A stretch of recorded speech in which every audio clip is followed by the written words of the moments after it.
अस्सलाम वालेकुम दोस्तों, अनिरुद्ध आचार्य ने एक बहुत ही अजीब बात कही। इन्होंने कहा कि हिंदू लोग जब अपने गुनाह माफ करवाने के लिए दूसरा जन्म लेते हैं तो वो नाली के कीड़े बन जाते हैं, कुत्ते बन जाते हैं, सुअर बन जाते हैं, चमगादड़ बन जाते हैं, मुर्गा बन जाते हैं, बिल्ली बन जाते हैं। दोस्तों, अनिरुद्ध आचार्य ने और भी बहुत सारे बातें कही, तो आइए इन्हीं की ज़बानी सुनते हैं और डॉक्टर जाकिर नाइक से भी ऐसा ही एक सवाल किया, वो भी सुनते हैं। वीडियो को लाइक, चैनल को सब्सक्राइब करना ना भूलिए। अब भगवान पूछते हैं, भाई अब तू बता, तुझे पहले पाप का फल भोगा दूं कि पुण्य का फल भोगा दूं? जैसे ही आप कहते हैं कि प्रभु मुझे पहले पाप भोगा दो, भगवान कहते हैं तू पहले पाप भोगना चाहता है? हाँ, ज्यादा पाप है ना, पहले पाप। जैसे ही पाप का नाम लेता है तो इस मृत्यु लोक में नाली का कीड़ा बन के आ जाता है, चमगादड़ बन के आ जाता है, सुअर बन के आ जाता है, कौआ बन के आ जाता है, बिल्ली बन के आ जाता है, कुत्ता बन के आ जाता है। ये सारी जो 84 लाख योनियां है ना, ये हमारे पाप का फल है। तुम्हें नाली का कीड़ा बनना पड़ेगा यदि पाप किया है तो, और वही है तुम्हारे पाप का प्रायश्चित। और जब पूरा पाप तुम भोगा के जब तक खत्म नहीं हो जाएंगे तब तक जन्म लो मर जाओ, जन्म लो मर जाओ, जन्म लो मर जाओ, पुनरपि जननम पुनरपि मरणम पुनरपि जननी जठरे शयनम, मरो जन्म लो, ये चलता रहता। जन्म लो मर जाओ, जन्म लो मर जाओ, जन्म लो मर जाओ, पुनरपि जननम पुनरपि मरणम पुनरपि जननी जठरे शयनम, मरो जन्म लो, ये चलता रहता। जब पूरा पाप फिनिश हो जाता, फिर भगवान के पास गए, प्रभु क्या आज्ञा है? भगवान बोले 100 ग्राम पुण्य है, अब एक काम करो, जाओ तुम।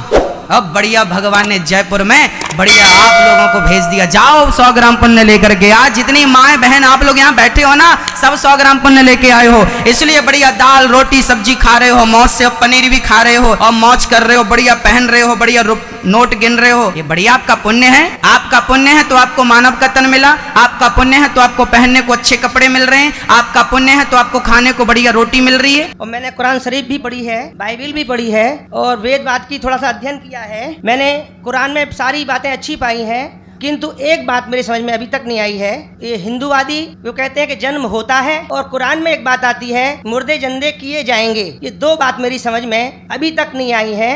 हिंदू तकवा कहता है, उन्हें देखा कि जन्मवाद के जन्म होता है, मैंने डिस्कवरी चैनल में भी ये चीजें देखी हैं। और दूसरा कि आखिर में कुरान में कि मुर्दे जिंदे किए जाएंगे, मैंने इस बात को बहुत से पूछा है, किंतु मेरे का इस बात का क्लियरिफिकेशन कोई भी मजहब, एक तो जन्मवादी, दूसरा जो जन्म नहीं मानता यानी मुर्दों को जिंदा करता है, समझा नहीं पाया। मैं आपसे प्रार्थना करता हूँ कि इस बात को कुरान के माध्यम से और आपके माध्यम से मैं समझने के लिए आपसे गुजारिश कर रहा हूँ। धन्यवाद। डॉक्टर साहब ने अच्छा सवाल पूछा है कि उसने कुरान मजीद पढ़ी और सब बात को तस्लीम करते, सिर्फ एक या दो बात कि कुरान शरीफ के अंदर मौत आती है, मुर्दे को वापस से जिंदगी दी जाएंगी आखिरत में, उनका जिक्र है। और हिंदू लोग ये मानते हैं कि पुनर्जन्म में, और वो डिस्कवरी चैनल पे देखे कि पुनर्जन्म होता है। अगर आप देखेंगे सबसे ऊंची किताब हिंदू मजहब में वेद, अगर आप पढ़ेंगे पुनर की मानी क्या, पुनर संस्कृत में मतलब नेक्स्ट, अगेन, वापस से, और एक पुनर के मानी नेक्स्ट, तो पुनर्जन्म मतलब नेक्स्ट जिंदगी और एक जिंदगी। अगर आप कुरान शरीफ पढ़ेंगे, कई आयते हैं कि अल्लाह सुब्हाना व तआला ने आपको जिंदगी दी, पहले आप थे नहीं, फिर जिंदगी दी, इस धरती पे आए, फिर आपको मौत देंगे, फिर आखिरत में उठाया जाएगा। आप जो कर रहे मुर्दों को जान दी जाएंगे आखिरत में, ये हम मानते हैं कि एक बार हम इस धरती पे आते, नेक्स्ट लाइफ इज आखिरत। उसी तरीके से वेद में भी जिक्र है अबाउट पुनर्जन्म, नेक्स्ट लाइफ, सेम हूबहू जिस तरीके से कुरान में लिखा हुआ है। लेकिन आम हिंदू मजहब के जो गुरु है, स्वामी हैं, इन लोग जब ये जानने लगे, एक उनको कठिनाई पेश आई, वो देखने लगे कि कई इंसान जब पैदा होते हैं with congenital defects, heart problem, heart defects, limb problem, कोई अमीर पैदा होता है, कोई गरीब पैदा होता है, तो भगवान he can not be unjust. भगवान अनजस्ट नहीं हो सकता है कि कोई इंसान को हेल्दी पैदा करता है सेहत के साथ, कोई इंसान को कंजेनाइटल दिल की बीमारी से पैदा करता है, कोई इंसान को अमीर घर में पैदा करता है, कोई इंसान को गरीब घर में। तो भगवान अनजस्ट नहीं हो सकता है, ना इंसाफ नहीं हो सकता। तो ये जो स्वामी लोग हैं, इन लोग ने एक नई चीज निकाली, संस्कारा। हिंदू मजहब में कहते हैं संस्कारा, जो इंग्लिश में कहते हैं cycle of birth and rebirth, transmigration of soul. अंग्रेजी में कहते हैं ट्रांसमाइग्रेशन ऑफ सोल, क्योंकि आप डॉक्टर है, आप जानते होंगे। ट्रांसमाइग्रेशन ऑफ सोल अंग्रेजी में कहते हैं, संस्कृत में कहते हैं संस्कारा, birth death, birth death, birth death. कहीं भी वेद में नहीं लिखा हुआ है कि birth death, birth death, birth death, कहीं भी वेद में नहीं लिखा है। चैलेंज है मेरा,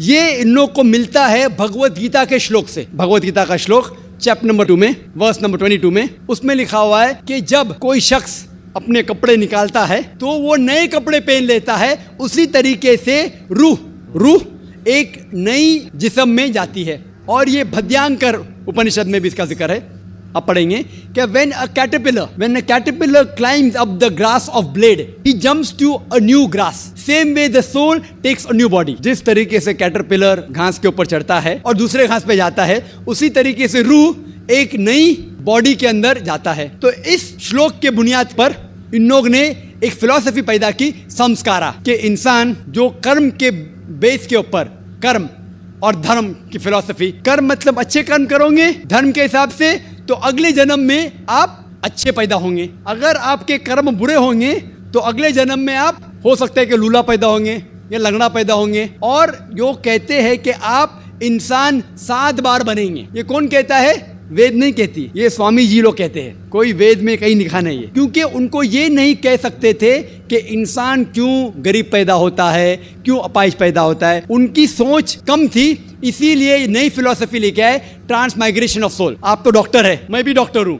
आपने कहीं मेडिकल साइंस बुक में पढ़ा हुआ है कि इंसान इस दुनिया में जन्म लेता है? कभी नहीं। क्या फिजियोलॉजी में पढ़ा, क्या एनाटॉमी में पढ़ा? अगर ये साइंटिफिक फैक्ट होता था तो हम मेडिकल कॉलेज में पढ़ते थे कि इंसान नए जन्म लेता है। हम कभी भी नहीं पढ़े। इससे ये साबित होता है कि साइंस इसको तस्लीम ही नहीं करती। जो आप कह रहे डिस्कवरी चैनल में देखा, जो आप कह रहे हैं, अगर ये हक होता था तो हमारे साइंटिफिक बुक में भी ये लिखा होता। तो ये कहना कि साइंटिफिक प्रूफ है कि हम जन्म लेते हैं, बिल्कुल गलत है। इस्लाम जो इसका जवाब देता है वो है कि इस्लाम तस्लीम करता है कि अल्लाह सुब्हानहू व तआला कुछ लोग को अपाहिज पैदा करता है, कुछ लोग को अच्छी सेहत देता है, कुछ को गरीब, कुछ को अमीर। इसकी वजह है कि अल्लाह ताला फरमाते हैं सूरह मुल्क में, सूरा नंबर 67 आयत नंबर 2 में, अल्लज़ी खलक़ल मौत वल हयाता, अल्लाह सुब्हानहू व तआला ने मौत और जिंदगी बनाई ताकि आप लोग को जांच सके, आप लोग का इम्तिहान ले सके, आप लोगों में से कुछ लोग अच्छे हैं। ये जांच पड़ताल करने के लिए ये जिंदगी हमारे लिए इम्तिहान है। और अल्लाह ताला फरमाते हैं सूरह अनफाल में, सूरा नंबर 8 आयत नंबर 28 में, कि आपके बच्चे और आपकी जायदाद आपके लिए फितना है। आपकी जायदाद और आपके बच्चे आपके लिए एक टेस्ट है, आपके लिए इम्तिहान है। अल्लाह ताला कुछ लोग को गरीब घर में पैदा करता है, कुछ लोग को अमीर। जो लोग अमीर है उनके लिए इम्तिहान है कि वो ज़कात देते क्या नहीं। जैसा कि मैंने कहा मेरी तकरीर में, तीसरी बुनियादी बात इस्लाम में है ज़कात। जिस शख्स के पास 85 ग्राम से ज्यादा सोना है या उसके मुकाबले में धन है, उसको 2.5% ज़कात देना फर्ज है। जो आदमी अमीर है, कुछ अमीर लोग बराबर ज़कात देते, कुछ लोग आधा देते, कुछ लोग देते ही नहीं। तो अमीर इंसान को शायद 100% मार्क्स मिले या 50% मार्क्स मिले या 0% मिले। वो गरीब इंसान को ज़कात में तो 100 मार्क्स मिलता है, 100 आउट ऑफ 100, उसको ज़कात देना ही नहीं। हम कहते रहे बेचारा गरीब इंसान है, लेकिन असल में देखे जाओ तो उसको उस इम्तिहान में, गुर्बत के इम्तिहान में 100% मार्क्स मिले। आप समझ रहे? इसी तरीके से अल्लाह ताला कहते हैं कि आपके बच्चे आपके लिए इम्तिहान है। हो सकता है मिसाल के तौर पे एक अच्छे जोड़ी है, अच्छे मुसलमान है,